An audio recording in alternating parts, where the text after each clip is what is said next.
Assalamualaikum warahmatullahi wabarakatuh. Perkenalkan, nama saya Muhammad Hafiz Arifin dari Prodi Sistem Informasi A angkatan 22. Absen saya absen nomor 7. NIM saya 20220903105152. Saya akan mempresentasikan rekayasa perangkat lunak, model, bab model, serta kelebihan dan kekurangannya. Oke, definisi perangkat lunak yaitu merupakan program komputer yang berfungsi menghubungkan antara pengguna dan komputer yang digunakan. Dapat dibilang perangkat lunak merupakan sebagai media penerjemah perintah yang diberikan oleh pengguna kepada komputer untuk selanjutnya diproses melalui perangkat keras komputer tersebut. Menurut IEE dan ISO 1997, perangkat lunak adalah kumpulan program komputer, sintak atau kode, prosedur, fungsi, modul, dokumentasi, dan kumpulan data yang diperlukan untuk mengoperasikan suatu sistem perangkat lunak. Kemudian ada 3 jenis perangkat lunak. Yang pertama yaitu sistem operasi, yang merupakan sebuah penghubung antara pengguna dari komputer dengan perangkat keras komputer. Yang kedua yaitu perangkat lunak bahasa pemrograman seperti Java, C++, C, Pascal, PHP, Python, dan lain-lain. Dan yang ketiga yaitu perangkat lunak aplikasi, yang merupakan perangkat yang digunakan untuk membantu dan memudahkan seseorang. Misalnya aplikasi Microsoft, ada Microsoft Excel, ada Microsoft Word, ada Microsoft PowerPoint, dan lain-lain.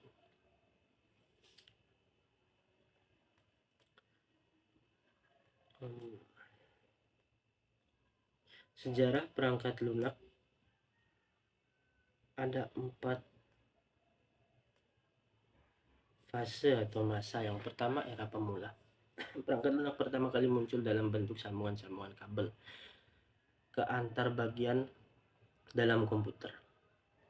Yang kedua, era stabil. Pada era ini perangkat lunak sudah dapat digunakan untuk berbagai macam fungsi sehingga tidak dipakai oleh kalangan peneliti dan akademi saja, namun juga industri dan perusahaan. Kemudian ada era mikro. Perkembangan perangkat lunak di era mikro dapat dilihat dari perbedaan software yang terbagi menjadi 2, yaitu perangkat lunak sistem yang menangani internal komputer dan perangkat lunak aplikasi yang dapat digunakan oleh pengguna secara langsung sesuai kebutuhan dan tujuan tertentu. Kemudian yang terakhir ada era modern.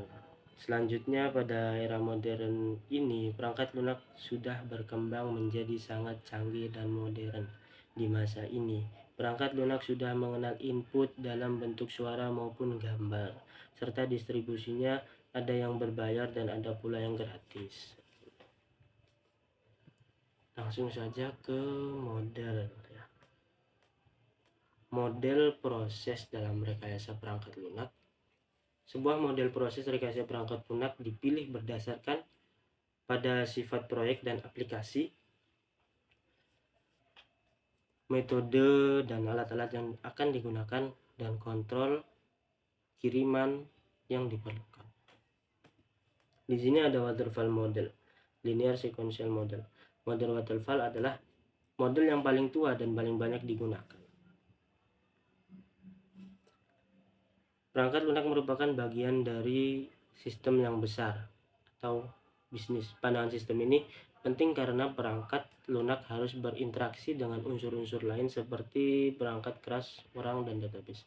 Analisis kebutuhan perangkat lunak, persyaratan proses pengumpulan diintensifkan dan difokuskan secara khusus pada software. Kemudian ada prototype model. Pada model ini pengembang dan pelanggan bertemu dan menentukan tujuan keseluruhan untuk perangkat lunak dan mengidentifikasi persyaratan apa saja yang diketahui. Sebuah desain cepat kemudian terjadi. Desain cepat berfokus pada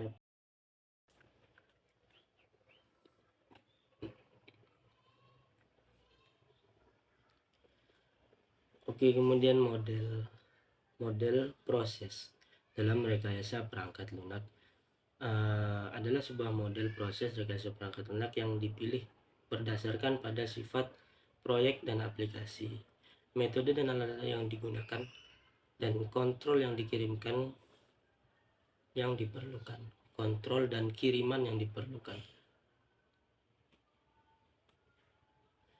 Yang pertama adalah waterfall model, disebut juga linear sequential model. Model waterfall adalah model yang paling tua dan paling banyak digunakan.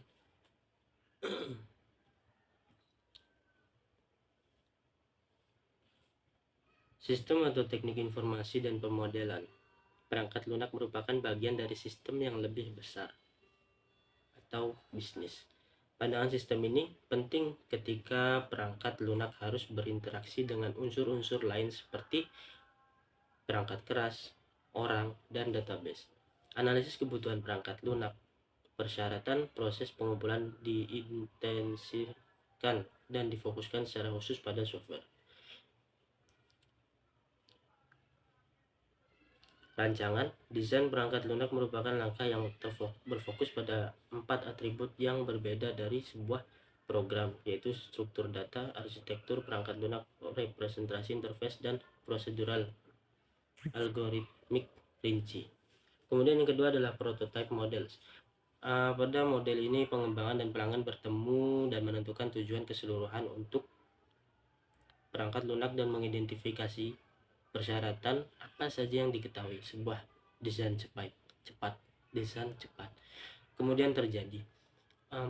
Desain cepat berfokus pada representasi dari aspek-aspek perangkat lunak yang akan terlihat oleh pengguna, misalnya pendekatan input dan format output. Prototipe ini diuji oleh pengguna dan digunakan untuk memperbaiki persyaratan untuk perangkat lunak yang akan dikembangkan. Kemudian yang ketiga adalah RAD, Rapid Application Development. Model Rapid Application Development adalah model proses pengembangan perangkat lunak tambahan yang menekankan siklus perkembangan yang sangat pendek. Model RAD adalah adaptasi dari model sequential linear atau waterfall models. Kecepatan tinggi berbasis komponen. Dari penjelasan Pressman, satu perhatian khusus mengenai metodologi RAD dapat diketahui, yakni implementasi metode RAD akan berjalan maksimal jika pengembang aplikasi telah merumuskan kebutuhan dan ruang lingkup pengembangan aplikasi dengan baik. Kemudian yang terakhir, evolusi model proses perangkat lunak. Seiring dengan berjalannya waktu, perangkat lunak pun berkembang ke arah yang lebih kompleks, sehingga dalam pembuatan perangkat lunak diperlukan model proses yang fleksibel agar perangkat lunak dapat dikembangkan sesuai dengan keadaan.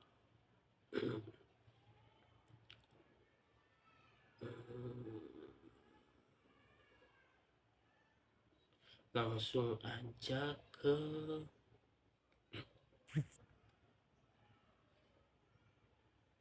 model terakhir. Ini masih yang evolusi. Itu contohnya ada win-win spiral model. Dalam hal ini win-win merupakan situasi kemenangan antara tim pengembang dan pelanggan. Yang membedakan antara win-win spiral model dan spiral model adalah setelah selesai mendapatkan feedback dari pelanggan, tim pengembang perangkat lunak dan pelanggan akan kembali melakukan negosiasi untuk perkembangan perangkat lunak tersebut. Tahapan-tahapan win-win spiral model ada identifikasi kunci sistem dan subsistem dari yang berkepentingan. Kedua, penentuan kondisi kemenangan dari yang berkepentingan. Ketiga, negosiasi kondisi menang yang berkepentingan agar terjadi kedamaian. Langsung ke kelebihan dan kekurangan model. Yang pertama ada waterfall model. Kelebihan waterfall model adalah mudah diterapkan dan diaplikasikan. Yang kedua, sesuai aplikasi digunakan untuk perangkat lunak yang kebutuhannya jelas dan dapat diperhitungkan di awal pembuatan, sehingga kesalahan dapat dihindari. Yang ketiga, memberikan template tentang cara menganalisis, desain, pengujian, dan pemeliharaan. Kekurangan waterfall adalah bersifat kaku sehingga sulit untuk diubah. pada sistem perangkat lunaknya. Terjadinya pembagian objek proyek, terjadinya pembagian proyek menjadi tahap yang tidak fleksibel karena komitmen harus dilakukan pada tahap awal proses. Yang ketiga, karena dilakukan setahap demi setahap maka memakan waktu yang lebih lama. Keempat, pembuatan dilakukan oleh sekelompok tim sehingga apabila berhenti di tengah jalan akan membingungkan anggota yang lain. Yang kelima, apabila salah satu tim belum selesai harus ditunggu tim yang lain sehingga waktu terbuang untuk menunggu tim tersebut. Kemudian ada prototyping model. Kelebihan prototyping model adalah komunikasi antara pengembangan dan pelanggan menjadi lebih baik. Kedua, menghemat waktu pengembangan. Ketiga, pengembang dapat menentukan kebutuhan pelanggan sehingga dia dapat bekerja dengan baik. Yang keempat, pemakai mengetahui apa yang diharapkannya sehingga penerapan menjadi lebih mudah. Kelima, user dapat berpartisipasi aktif dalam pengembangan sistem. Yang keenam, dapat menangkap syarat atau keperluan secara nyata. Yang ketujuh, dapat mendukung secara standalone. Kemudian kekurangan, apa saja kekurangan prototyping model? Yang pertama, apabila data yang dikumpulkan hanya sebagian, maka banyak kebutuhan yang tidak ditampilkan. Yang kedua, bentuk prototipe banyak yang tidak sesuai. Yang ketiga, proses analisis dan perancangan sangat singkat. Yang keempat, versi perbaikan dibuat tanpa memperhatikan kualitas dan pemeliharaan jangka panjang. Yang kelima, mengesampingkan alternatif pemecahan masalah. Yang keenam, biasanya kurang fleksibel dalam menghadapi perubahan. Yang ketujuh, prototipe yang dihasilkan tidak selamanya mudah dirubah dan masih banyak kekurangannya. Kemudian ada RAD model, yaitu kelebihan model RAD. Yang pertama, cocok untuk proyek yang memerlukan waktu yang singkat. Yang kedua, lebih efektif dan pendekatan waterfall atau sekuensial linear dalam menghasilkan sistem yang memenuhi kebutuhan langsung dari pelanggan. Yang kemudian kekurangannya ada satu, butuh orang banyak untuk menyelesaikan sebuah proyek berskala besar. Yang kedua, pengembang dan customer harus punya komitmen yang kuat untuk menyelesaikan sebuah software.